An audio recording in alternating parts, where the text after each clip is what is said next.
जय गुरु जी। गुरु जी की प्यारी संगत को मेरा सदर प्रणाम और गुरु जी को कोटि कोटि प्रणाम। आज मुझे फिर से सौभाग्य मिला है आपके साथ सत्संग करने का। सबसे पहले मैं आपको गुरु जी के बारे में कुछ बताना चाहूँगा। हमारे गुरु जी तो इतने अनंत हैं, कोई उनको डिस्क्राइब नहीं कर सकता, पर मैं आपको कुछ बताता हूँ। हमारे गुरु जी साक्षात महाशिव हैं, कहते हैं अल्टीमेट, जिनके ऊपर कोई भी नहीं है। गुरु जी कहते हैं ब्रह्मा विष्णु महेश भी मेरे से पैदा हुए हैं, इससे बढ़कर तो कोई हो ही क्या सकता है। कहते हैं मैं ज्योत हूँ, मैं ओम हूँ, अपनी मर्जी से आता हूँ, अपनी मर्जी से जाता हूँ। कभी सुना है कि कोई ऐसा कहे? उनका जन्म हुआ था पंजाब में, एक छोटा सा गांव है डुगरी। डिलीवरी रात को हो रही थी, दाई करवा रही थी। जैसे ही गुरुजी पहली बार ये पार्थिव शरीर लेके पृथ्वी पर आए, आसमान से एक बहुत पावरफुल दिव्य ज्योत आई। पूरा कमरा फ्लडेड विथ लाइट। पता नहीं कहाँ से शेषनाग प्रकट हुआ। वो दाई तो डर गई जो डिलीवरी करवा रही थी, इधर उधर भागने लगी। इधर जाए तो इधर शेषनाग, उधर जाए तो उधर शेषनाग। शेषनाग पता नहीं कहाँ से आया था, पता नहीं कहाँ चला गया। गुरुजी को प्रणाम किया और पता नहीं कहाँ चला गया। बहुत बाद में किसी ने गुरुजी से पूछा, गुरुजी वो क्या था? कहते हैं जहाँ शिव जी होंगे वहाँ शेषनाग और सांप तो होंगे ही ना। वो अंतर्यामी है, सर्वव्यापी और सर्वशक्तिमान। वो अंतर्यामी है, आपके मन की हर बात जानते हैं। आपके पास्ट, प्रेजेंट और फ्यूचर जन्मों का वो सब जानते हैं। कब कहाँ क्या हुआ था, आपने 100 जन्म पहले या 1000 जन्म पहले कब क्या किया था, उन्हें सब पता है। कहते हैं मैं तो जब आप मेरे सामने आते हो, मुझे तो सिर्फ आपकी आत्मा दिखती है, और वो होती है इतनी छोटी जैसे वो माचिस की तीली के ऊपर जितना ज़रा सा वो मिक्सचर लगा हुआ था। कहते हैं मुझे तो वो दिखती है, मैं तो आपको वो देता हूँ। आप वो सब जान जाते हैं कि आप कहाँ हैं, कौन हैं, क्यों आए हैं यहाँ पर, अभी तक क्या किया है और आगे क्या करने वाले हैं। उन्हें सब पता है। मैं एक छोटा सा इंस्टेंस आपको बताता हूँ। 31 दिसंबर 2006 का, न्यू ईयर्स ईव का। आपको पता है बड़े मंदिर में काफ़ी बड़ा फंक्शन होता है। बाहर से भी कई लोग आते हैं वो अटेंड करने। पंजाब से कोई तिवाना आंटी आई थी वो सत्संग अटेंड करने। गुरुजी के आदेश से वो हमारे यहाँ रुकी। पटियाला से हमारे घर तक तो, गुड़गांव तक तो वो अपनी गाड़ी में आई। यहाँ आके कहती है फंक्शन के दिन कि अंकल मुझे तो यहाँ के रास्ते नहीं मालूम, आप मेरी गाड़ी चला के चलो। मैंने कहा ठीक है। मैं उसकी गाड़ी में उस आंटी को और अपनी आंटी को लेके बड़े मंदिर गया, और मेरा छोटा बेटा अपनी गाड़ी लेके आया। फंक्शन ख़त्म हुआ, रात के कोई 1:30 बजे होंगे। उठे, गुरुजी से आज्ञा ली। गुरुजी ने उन तीनों को तो आज्ञा दे दी, मुझे कहते हैं नहीं तू बैठ इधर। मैं बैठ गया। मेरा छोटा बेटा उस आंटी को और अपनी मम्मी को उस आंटी की गाड़ी में लेके घर गया और अपनी गाड़ी मेरे लिए छोड़ के गया। मैं बैठा रहा। लगभग पौने घंटे के बाद गुरुजी मुझे कहते हैं जितरे मैंने तेरे को न्यू लाइफ दी, हुण तू सेफ है, हुण तू जा। मेरी समझ तो कुछ नहीं आया। मैंने कहा मैं यहाँ बैठा था बड़े मंदिर जैसी जगह में, गुरुजी के चरणों में, मुझे क्या हुआ था जो न्यू लाइफ दी? पर अब मैं गुरुजी से बहस तो नहीं करूँगा ना। मैं उठा, चुपचाप बेटे की गाड़ी उठाई और उसमें घर चला गया। घर गया तो देखा इतना एक्साइटमेंट। मैंने कहा क्या हुआ? कहती हैं जी रास्ते में हमारा एक्सीडेंट होगा। जिन्होंने वो फंक्शन अटेंड किया था उनको याद होगा उस रात जितना फाग था, कोहरा, मैंने अपनी ज़िंदगी में कभी नहीं देखा। आपको 2 मीटर के डिस्टेंस पे कुछ नहीं दिखेगा कि कोई आदमी है या नहीं है। बेटा, बड़े मंदिर से हमारे घर का रास्ता एकदम सीधा है। Only 1 left turn near Chhatarpur metro station. और उन दिनों तो ना मेट्रो थी, ना ये मॉल्स वाल्स या रास्ते में कोई दुकानें वुकानें। सारा रास्ता खाली होता है। इन स्पाइट ऑफ दैट बेटा कहता है मुझे कुछ दिख नहीं रहा था, मैं 2 जगह गलत रास्ते पे चला गया। आखिर आगे वाली गाड़ी को मैंने क्लोजली फॉलो करना शुरू किया। एक जगह उस गाड़ी ने भी स्पीड अप किया तो मैंने भी स्पीड अप किया। थोड़ा आगे पता नहीं क्या स्पीड ब्रेकर या कुछ था, उस गाड़ी ने फुल ब्रेक लगाई, बेटे ने भी ब्रेक लगाई, पर वो फिर भी जाके आगे वाली गाड़ी को हिट किया।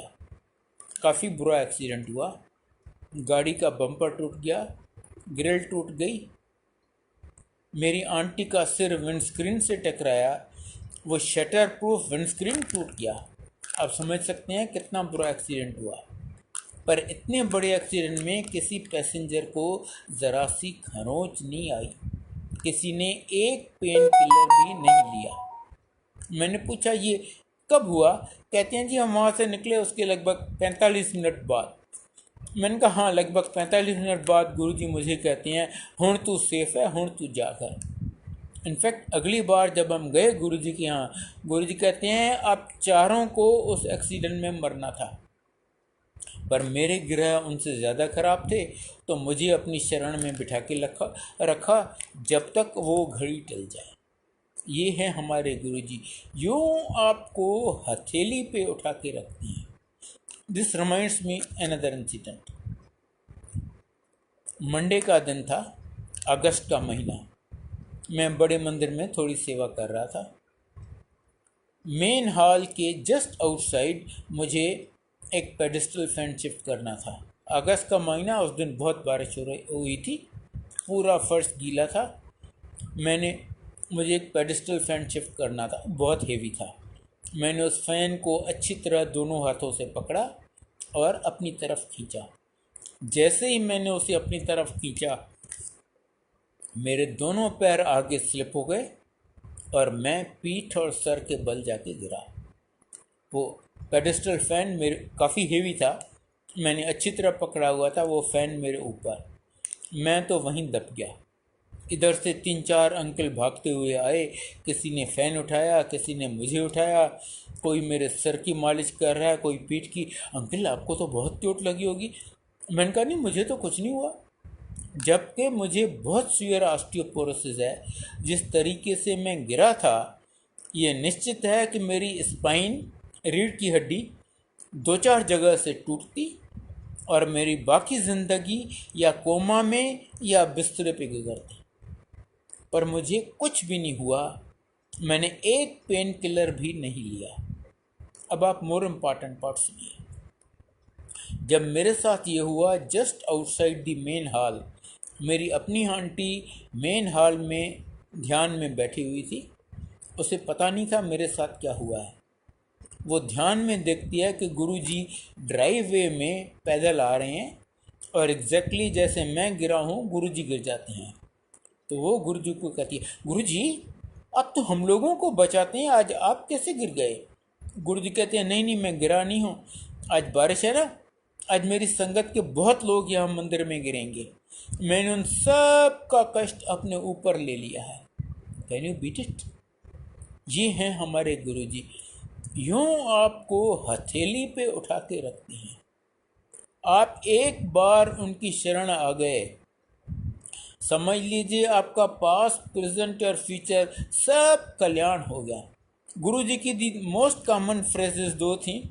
जब उनके पास जाओ तो कहती हैं कल्याण कीता, और जब उनसे आज्ञा लो तो कहती हैं जा ऐश कर। This covers everything. मैं इससे ज़्यादा उनसे मांग ही क्या सकता हूँ। यूँ ब्लेस करती हैं, यूँ पल पल आपको दुआएं देते हैं, आपको जो देते हैं। एक चीज़ मैं आपको बता दूँ, गुरुजी कहते हैं आपके 90% कर्म मैं माफ़ कर देता हूँ, और वो सिर्फ गुरुजी कर सकते हैं। शिव जी, कोई एल्स दूसरा नहीं। इवन विष्णु जी ने श्री कृष्ण के अवतार में गीता में कहा है कि प्रारब्ध तो तुम्हें भोगना पड़ेगा, पर गुरु जी कहते हैं आपके 90% कर्म मैं माफ़ कर देता हूँ और बाकी 10% आपसे वो भी नहीं भुगते जाएंगे, वो मैं आपको भुगतवाऊँगा। और वो इसलिए कि आपका सब जन्मों के लिए अकाउंट क्लियर हो जाए, तभी आप मोक्ष के हकदार हो सकते हैं। इसीलिए अगर वो आपको सुख देते हैं तो खुश होइए, आपको ब्लेस कर रहे हैं। दुख दे रहे हैं, जो आप तकलीफ़ में हैं, परेशानी में हैं, मुसीबत में हैं या फिनेंशियल डिफ़िकल्टी है, वो आपको उसी में रहने दे रहे हैं, तो भी उनका शुक्रिया अदा कीजिए। वो आपके कर्म कटवा रहे हैं, आपको मोक्ष का हकदार बना रहे हैं। मैं इसका भी आपको एक सत्संग सुनाता हूँ। सन 2004 अर्ली मुझे हार्ट की बहुत प्रॉब्लम हो गई, सांस उखड़ जाता था। एक दो स्पेशलिस्ट को दिखाया, कहते हैं जी एंजियोग्राफी करवा लो और लगता है बाईपास ऑपरेशन करवाना पड़ेगा या कम से कम स्टेंट डलवाने पड़ेंगे। मैंने बत्रा हॉस्पिटल में अपॉइंटमेंट ले ली। उसके बाद गुरुजी को बताया, गुरुजी मैं बत्रा हॉस्पिटल में एंजियोग्राफी करवाने जा रहा हूँ। कहते हैं नहीं, बत्रा में नहीं, तो एम्स में करवा। क्योंकि उन्हें पता था कि मेरी एंजियोग्राफी में क्या होगा और कुछ प्लेसेस पे वो ज़्यादा ब्लेस कर सकती हैं। एम्स में तो आपको पता है 6-8 महीने आपको अपॉइंटमेंट ही नहीं मिलती। गुरुजी की कृपा से मुझे 2-3 दिन में अपॉइंटमेंट मिल गई, मेरी एंजियोग्राफी हुई। कहते हैं जी आपको एक साइलेंट हार्ट अटैक हो चुका है। साइलेंट मतलब तब आपको पता नहीं चला, आपकी हार्ट बहुत डैमेज्ड है और आपकी तीनों आर्टरीज ब्लॉक्ड हैं। फ़िलहाल तो वो मुझे आईसीयू में ले गए। वहीं पर आईसीयू में कोई 1-1.5 घंटे के बाद मुझे सेकंड मैसिव हार्ट अटैक हुआ और मैं मर गया। डॉक्टर्स ने कहा ख़त्म है, हार्ट चल नहीं रही, पल्स है नहीं। पर गुरु जी की कृपा से डॉक्टर्स मुझे रिवाइव कर सके। मैं वहाँ पड़ा रहा आईसीयू में, जूनियर डॉक्टर्स करते रहे जो करना था। रात को 9 बजे सीनियर डॉक्टर इंचार्ज अपने राउंड पे आया। वो तो मेरी हालत देख के दंग रह गया, अपने स्टाफ पे गर्म हो गया। कहता तुमने इसे इतने घंटे छोड़ कैसे दिया है, इसको तो कभी भी थर्ड हार्ट अटैक आएगा और ख़त्म, दी एंड, कोई कुछ नहीं कर पाएगा। मेरी आंटी डॉक्टर है, उसने उसको समझाया। कहता है देखो इसका इमीडिएट बाईपास ऑपरेशन करना पड़ेगा, वरना इसको किसी भी मिनट तीसरा हार्ट अटैक आएगा और कोई कुछ नहीं कर पाएगा। और आजकल तो बाईपास ऑपरेशन मामूली बात हो गई है, हर हॉस्पिटल में रोज़ पता नहीं कितने होते रहते हैं। पर जो इसकी हालत है क्वाइट रिस्की, हो सकता है ये ऑपरेशन टेबल पे ख़त्म हो जाए और मैं कुछ नहीं कर पाऊँ। रिस्क आपका है, अगर आप रिस्क लेने को तैयार हो तो मैं इसका ऑपरेशन करूँगा, वरना ऐसे पेशेंट को मैं हाथ नहीं लगाता। हम ऐसे फंसे क्या करें। मेरी आंटी ने किसी संगत के थ्रू गुरुजी को मैसेज भेजा, गुरुजी अंकल आईसीयू में है और डॉक्टर ऐसे बोल रहा है, हमें तो समझ नहीं आ रहा क्या करें। गुरुजी कहते हैं क्या है, डॉक्टर तो चीड़ेगा फाड़ेगा ही, अंदर जो करना है वो तो मैं करूँगा, करवा लो ऑपरेशन। अब इसके बाद तो कोई गुंजाइश ही नहीं रही। मेरी आंटी ने डॉक्टर को बोला तेरे को जो करना है कर ले। वो बेचारा सवेरे 9 बजे से ड्यूटी पे था, रात को 11 बजे मुझे ऑपरेशन थिएटर में ले गया। 6.5 घंटे मेरा ऑपरेशन चला। 5:30 बजे सवेरे जैसे ही मुझे वापस आईसीयू में ले आए, देखा अंदर आर्टरी बर्स्ट हो गई है। फिर आईसीयू में ले गए, ऑपरेशन थिएटर में ले गए, फिर खोला, फिर 2.5 घंटे इसको जो करना था किया। इस ऑपरेशन के बाद लोग 1-1.5 दिन आईसीयू में रहते हैं, 3-4 दिन हॉस्पिटल में। मैं 1 हफ्ता आईसीयू में था with every possible life support system. 3 हफ्ते हॉस्पिटल में था, बार बार कॉम्प्लिकेशंस हो जाती। 2 बार फिर एडमिट हुआ एज इंडोर पेशेंट। मेरे लंग्स इतने कमज़ोर हो गए थे कि 3 महीने में एक अक्षर नहीं बोल सका। 3 महीने में करवट नहीं बदल सका। मुझे सीधा लेटने का इंस्ट्रक्शन थी। आप समझ सकते हैं कि मैंने और मेरी फैमिली ने क्या सफ़र किया होगा। आज मैं आपके सामने हूँ एकदम ठीक ठाक। अच्छा, एक और अंकल का मैं सुनाता हूँ। उस अंकल का एंजियोग्राफी हुई under doctor Naresh Trehan, one of the 3 best cardiologist of India. Doctor उसको कहता है, अरे भाई आपकी तो तीनों आर्टरीज ऑलमोस्ट ब्लॉक्ड हैं, आप अभी एडमिट हो जाओ, बाईपास ऑपरेशन करवा लो। ये अंकल गुरुजी के भगत थे। कहते हैं डॉक्टर को, डॉक्टर साहब मुझे एक दिन की मोहलत दीजिए। डॉक्टर कहता है ठीक है, कल सवेरे आ जाना। ये शाम को गया गुरुजी के पास। गुरुजी, डॉक्टर कहता है मुझे इमीडिएट बाईपास ऑपरेशन करवाना पड़ेगा। गुरुजी कहते हैं वो कुछ नहीं है, तेरे को वहम ना कीता कर। उसके हाथ में एंजियोग्राफी की रिपोर्ट है। डॉक्टर कहता है, ये कहता है गुरुजी डॉक्टर्स तो कहते हैं मेरी तीनों आर्टरीज ब्लॉक्ड हैं। ले, डॉक्टरां नूं की पता। अब आप किसी को बोलो डॉक्टरां नूं की पता, वो क्या जवाब देगा? वो तो हक्का बक्का रह गया। गुरुजी कहते हैं बैठ जा। वो बैठ गया। उस दिन समोसा प्रसाद था। गुरुजी ने एक हाथ में उठाए 5 बड़े बड़े समोसे, एंड आई चैलेंज, इतने बड़े समोसे कि आप में से किसी से या मेरे से नहीं खाए जाएंगे। उसको दे दिए, ले ये खा ले। उस बेचारे ने किसी तरह धीरे धीरे वो 5 खा लिए। गुरुजी ने 2 और दिए, ले ये भी खा ले। उसने वो भी खा लिए। उसके बाद गुरुजी उसको कहते हैं तू एंज नहीं बनेगा, तू कल फिर जाके एंजियोग्राफी करवा ले। वो अगले दिन गया डॉक्टर के पास। डॉक्टर साहब मेरी एंजियोग्राफी फिर करो। डॉक्टर कहता है अरे कल तो तेरी एंजियोग्राफी की है, एक दिन में एंजियोग्राफी में क्या चेंज आएगा? एंजियोग्राफी में चेंजेस आने में तो महीने क्या सालों साल लग जाते हैं। इसने इंसिस्ट किया, डॉक्टर साहब मैं पैसे दे रहा हूँ ना, आप करो तो सही। एंजियोग्राफी इसकी फिर हुई। वो डॉक्टर आके, doctor Naresh Trehan, one of the 3 best cardiologist of India, वो आके हाथ जोड़ के इससे माफ़ी मांगने लगा। भाई साहब मैं माफ़ी चाहता हूँ, लगता है मेरे स्टाफ से कोई गलती हो गई है, कोई मिक्सअप इन रिपोर्ट्स हो गया है। कल वाली रिपोर्ट में तीनों आर्टरीज ब्लॉक्ड हैं, आज वाली में तीनों क्लियर, एक 20 साल के नौजवान की तरह।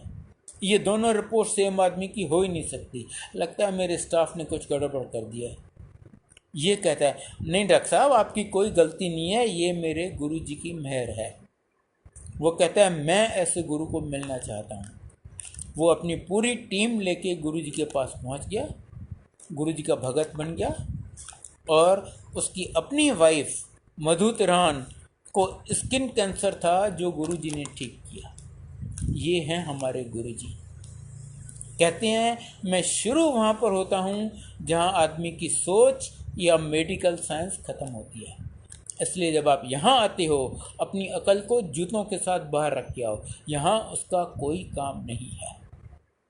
अब मैं थोड़ा सा अपने और बताता हूँ। मैंने आपको बताया मेरी मार्च 2004 में बाईपास ऑपरेशन हुआ था। मुझे हर 3-4 महीने उस डॉक्टर के पास जाना पड़ता है चेकअप के लिए।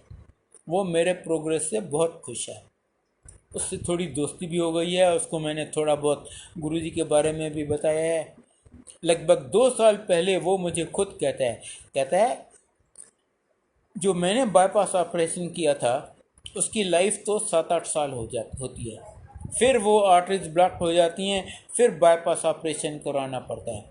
डॉक्टर मनमोहन सिंह ने भी दूसरी बार बाईपास ऑपरेशन करवाया था जब वो प्राइम मिनिस्टर थे। कहते हैं आप ये बाईपास ऑपरेशन या दवाइयों की वजह से नहीं चल रहे, आप अपने गुरुजी की मेहर से चल रहे हो। ये 2 साल पहले उसने खुद मुझे कहा है। और आप समझ सकते हैं जो आदमी आज से 16 साल पहले एम्स में शिफ्ट इंचार्ज था, आज वो कितना सीनियर डॉक्टर हो गए। ये हैं हमारे गुरुजी। ये वो द्वार है जहाँ पर आपको सब मिलता है, new life, health, wealth, happiness. सिर्फ टाइमिंग और प्रायोरिटी इनकी चलती है। गुरुजी वो नहीं देते जो हमें चाहिए, जो हमें अच्छा लगता है। वो देते हैं जो हमारे लिए अच्छा होता है, और उन्हें मुझसे बहुत ज़्यादा पता है कि मेरे लिए क्या अच्छा है, मुझे कौन सी चीज़ कब देनी है। हमने यहाँ सब देखा है। देखा क्या? हमने उनसे सब लिया है। एब्सोल्युटली इम्पॉसिबल केसेस में वो बच्चे दे देते हैं। मुझे केसेस पता है जहाँ आंटी को बच्चे दानी ही नहीं है, यूट्रस नहीं है, या फेलोपियन ट्यूब नहीं है, मल्टीपल सिस्ट्स इन ओवरीज हैं, जिसको 50 डॉक्टर्स ने कह दिया कि आपको बच्चा होने का सवाल ही नहीं पैदा होता, उसको भी बच्चा दे दिया। कौन सी बड़ी बात है? मेरे अपने बहू बेटे को पता नहीं कितने डॉक्टर्स ने कहा था कि आपको बच्चा हो ही नहीं सकता। गुरुजी ने उनको ब्लेस किया और उनको जुड़वा बच्चे हो गए, लड़का और लड़की। आई थिंक ये तो आप इन डिटेल कभी सुन चुके हैं पहले, इसलिए मैं आज इन डिटेल में नहीं बता रहा। बड़ी से बड़ी बीमारी और कुछ नहीं है तेरे को, वहम ना कीता कर, अब ठीक हो गए।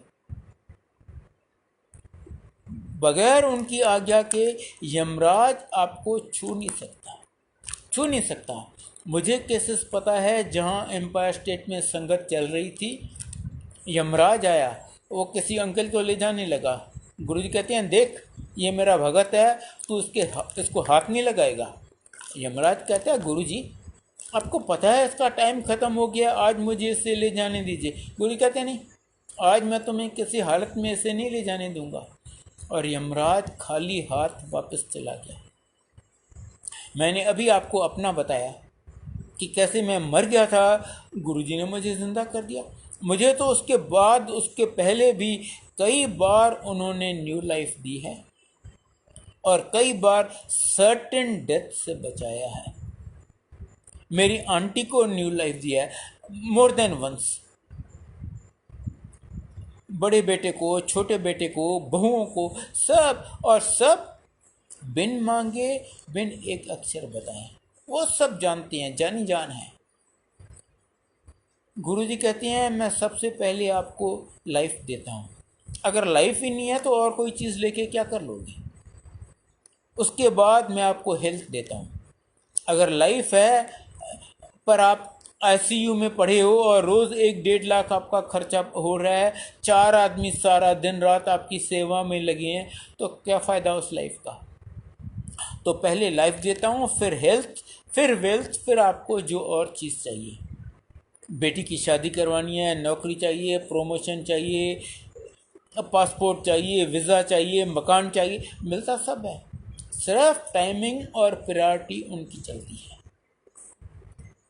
हमने और मेरी फैमिली ने सब उनसे पता नहीं कितनी बार कितने वो ने लिया। यूँ पल पल पे आपको गुरुजी हथेली पे उठा के रखते हैं।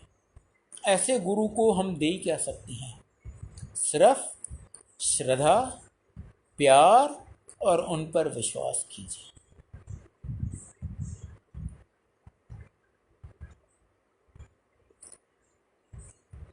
कभी आप उनसे मांगिए मत कुछ, क्योंकि आप मांगे, मैं आपको इसका भी अच्छा रीज़न बताता हूँ। गुरुजी बार बार कहते हैं मंगो नहीं मनो। इसके 3 रीज़न्स हैं। नंबर 1, जब आप मांगेंगे अपनी हैसियत, अपनी औकात से मांगेंगे ना, वो देंगे तो अपनी हैसियत से। कहाँ मेरी हैसियत, कहाँ उनकी हैसियत, ज़मीन आसमान का फ़र्क है। दूसरा, जो चीज़ आप मांग के लेती हैं ना, वो टेम्पररी होती है, वो हमेशा आपके पास नहीं रहेगी, आपको आज नहीं तो कल वो लौटानी पड़ेगी। और तीसरा एंड मोस्ट इम्पॉर्टेंट, आपको पता ही नहीं जो आप मांग रहे हैं वो आपके लिए अच्छा भी है या नहीं। मुझे क्या पता मेरे पीछे मेरी मौत खड़ी है क्या, या उस दीवार के पीछे क्या है, पर गुरुजी सब जानते हैं। वो देंगे जो मेरे लिए सचमुच अच्छा है। मैं इसका भी एक छोटा सा इंस्टेंस बताता हूँ। मेरा यंगेस्ट ब्रदर जो है, ये है 2000 की बात, आज से 20 साल पहले। मेरा सबसे छोटा भाई, वो 50 का भी नहीं था, उसको निमोनिया हुआ था। और निमोनिया तो बहुत छोटी सी बीमारी होती है, कोई ऑर्डिनरी डॉक्टर भी ठीक कर देगा। मैंने गुरुजी को बताया, गुरुजी मेरे भाई को निमोनिया हुआ है। कहते हैं ओनू जान दे। मैं दंग रह गया। मैंने कहा आज गुरु जी को क्या हुआ है? मेरे बेटे को ऐसा लाइलाज कैंसर हुआ था, उसको सिर्फ कल्याण कीता कह के उन्होंने ठीक कर दिया, और निमोनिया ऐसी छोटी बीमारी पे वो कह रहे हैं उन्हें जान दे। मैं तो हक्का बक्का मुंह खुला उनकी तरफ देखने लग गया। तब गुरुजी ने मुझे समझाया। कहती हैं अगर मैंने उसको बचा लिया तो वो अपनी फैमिली को फिनेंशियली रुइन कर देगा। अब ये बात मेरी समझ से बाहर थी। उस डेट को वो अपनी फैमिली का ओनली अर्निंग मेंबर था। उसकी वाइफ हाउसवाइफ थी, बेटा इंजीनियरिंग कॉलेज में था, बेटी 11वीं या 12वीं में थी। उसने एक अच्छा खासा मकान बनाया था लोन लेके, वो लोन रीपे करना था। मैंने तो कहा ये अगर मर गया तो उसकी फैमिली को तो भीख मांगनी पड़ेगी, पर गुरुजी कहते हैं मैंने अगर उसे बचा लिया तो वो अपनी फैमिली को फाइनेंशियली रुइन कर देगा। और 2-3 दिन के बाद उसकी डेथ हो गई। आज उसका बेटा इंजीनियर है, शादी हो गई, बाल बच्चे, well settled in Australia Melbourne में। उसकी बेटी ने पढ़ाई ख़त्म कर ली, शादी हो गई, बाल बच्चे, वेल सेटल्ड इन ऑस्ट्रेलिया, और माँ अपने बेटे के साथ ऑस्ट्रेलिया में है। और मुझे नहीं पता उनको कभी किसी की आगे हाथ फैलाना पड़ा हो। अब ये कैसे हुआ ये तो गुरुजी जाने, वो तो कुछ भी कर देते हैं। और वो 2000 में मैं सोच भी नहीं सकता था कि ऐसा कभी हो सकता है। गुरुजी सब जानते हैं कब कहाँ क्या होने वाला है, और वो देते हैं जो आपके लिए अच्छा है, बिन मांगे, बिन कुछ बताए। बस आप यहाँ आते रहिए और उन पे विश्वास रखिए। और फर्स्ट हैंड एक्सपीरियंस से मैं आपको गारंटी दे सकता हूँ कि आप जितना सोचते हैं उससे बहुत ज़्यादा ले जाएंगे, बिन मांगे, बिन एक अक्षर बताए। मे गुरुजी ब्लेस ऑल ऑफ यू। बस आप यहाँ आते रहिए और गुरुजी की ब्लेसिंग्स लेते रहिए, अपना विश्वास मत तोड़ने दीजिए। जय गुरु जी, जय गुरु जी, जय गुरु जी।